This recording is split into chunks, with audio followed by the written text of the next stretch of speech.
Well, the mobile task worker in organizations would be people like a warehouse worker.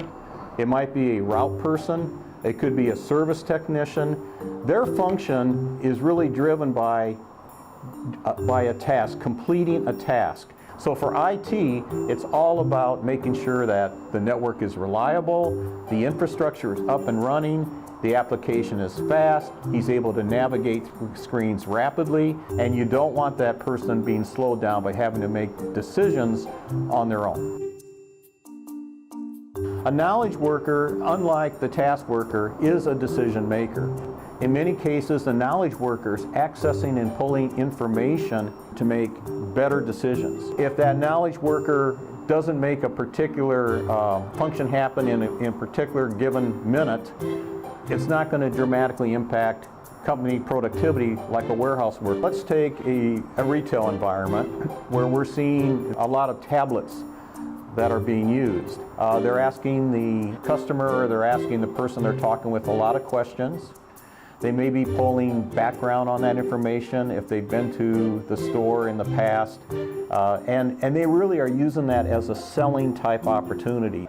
Two different orientations. You've got a task worker with directed applications that dramatically impact bottom line productivity. You then have the knowledge worker, which is really all about accessing and pulling content and feeding the ERP system, and they may be feeding it in-house and they may be doing it through the cloud. So the IT organization's challenge is we need to have a framework, or we need to have a solution that we can manage this all together.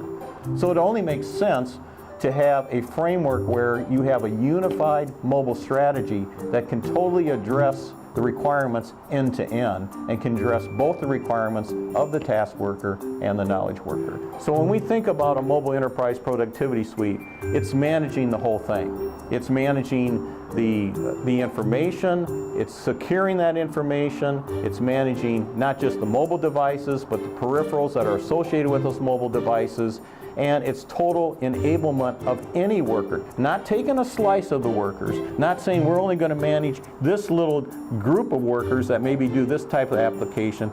Mobile enablement means working with an organization that manages everything. I don't know of any other organization out there that can address the full spectrum of the types of mobile enablement other than Wavelink. They can enable that task worker that's in the warehouse, that's running terminal emulation. They then can add on top of that a productivity with voice and keep it within the same network infrastructure that they're managing. Or they can manage for the field worker the mobile device and mobile application management. Or they can manage for other types of knowledge workers access to information.